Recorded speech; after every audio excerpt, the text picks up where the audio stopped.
So today I'm going to be talking about the Fair Isle method. And the Fair Isle method with looming.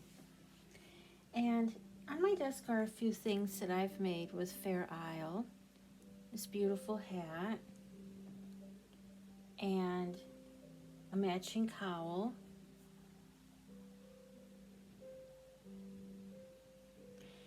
And a glove, and I'm finishing up the other glove.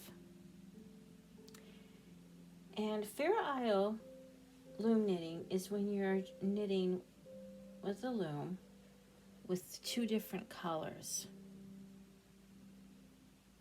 And like, for example, with this hat, I started with the cuff here, and then we worked with the white, and then when we start with the Fair Isle, we usually add a secondary color onto the loom about right here, about right where the knuckles are, and we do the Fair Isle with the blue until we get to about to the end of the fingertips. And it goes on both sides because you're working with the loom. Now, one thing you want to think about and consider when making a Fair Isle project, are you going to have floats? Now, floats show the blue color on the inside of your project. And as you can see in here, these are your floats. And it's not that attractive. And the more of the Fair Isle that you have, the more floats you're going to have. You're not going to really see that too much when you're working with crocheting, but you're going to see it more with knitting, with your floats. And of course, it doesn't matter which project you're going to have. You're going to have those floats, including on a mitten or something small. Now, there is one way that you can make your floats not be seen, and that is how I did with this cowl. So it's called neck gaiter balaclava, and you can see that you don't see the floats, but they're still there. They're hidden behind. And the way that I did that is I made this cowl extra long. I made it twice its size in length, probably to about right here where my hand is, and then I folded it when it was still on the loom, and then when I folded it, and then I blocked it, which means that you're just knitting up. So it would be on your loom, and then you would fold it, the last stitch, onto the first stitch, and then you would just take your hook, and you would kind of like go like this, and you would pull it up like technique with the cowl, and that is the inside of the cowl, and you don't see all the floats. And you can see this seam right here that goes across. That's where I had folded up and had knitted it or blocked off. And it works very well. It's a very nice technique if you don't want your floaters to see. But almost impossible to do with a hat. I couldn't see doing that with a hat. So if you're making a hat, you're just naturally going to be able to see your floaters. So when I do Fair Isle, I try not to do too much of it in a project. So then when you pull it inside out, the whole project doesn't have these blue floaters going across. And that's why I didn't have the Fair Isle, the blue, going across here or up through here. And the way that you do this on your loom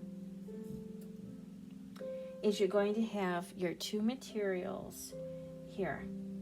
And what I usually suggest doing is taking it off of the skin or the ball and making a smaller ball, and that makes it easier, so then it's not going to tangle so much.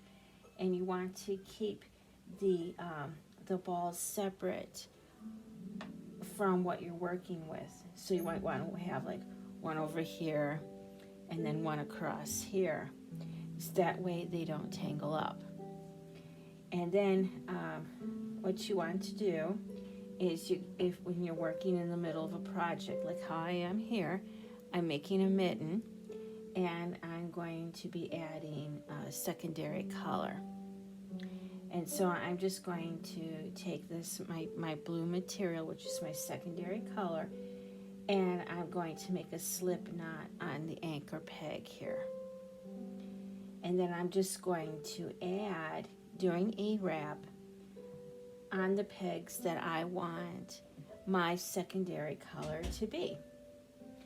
And what I would like to do is, before I begin the secondary color, is I go across the whole loom, and then I'm going to knit off, so then the pegs are free.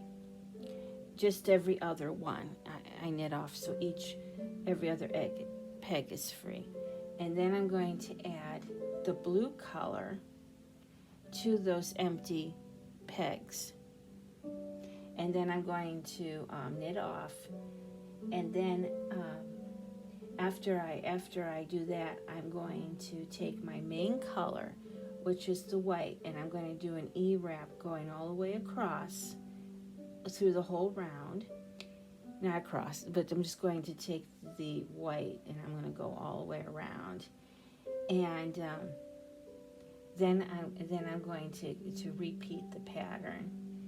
And as you can see with this, we can have the white going all the way across here, but we have the blue here, and that's because we had done the blue on the empty pegs, and then the next round we had done all white. And then you can do as many rounds as you want as white, and then when you're working again to join the blue, like how I have right here, that's where the pegs were empty. And then I did a round of white, and then I did the blue, and then another round of white, and then the blue. And that's how you do Fair Isle with a loom. And it's not that difficult at all, as long as you know the basics and what you're doing and why you're creating your pattern to be that way. I also had done the cowl that way. So wherever you see blue as my secondary color, you would automatically should know that that peg had no material on it until you put the blue on as the secondary color. And you may have many pegs with the white, and that's why you do every peg every other one. So then you would know that your material is on every other peg, and that's how you know that you're going to have that secondary color in every other one. But if you wanted it more sparingly, then you don't have to put your secondary color on every other peg. You can do even less than that if you wanted to. And when I usually work with Fair Isle, I usually do with E-wrap. I don't do U-wrap because U-wrap is a very tight wrap, and I mostly use U-wrap for brims, for the brim of a hat or a cuff for a glove.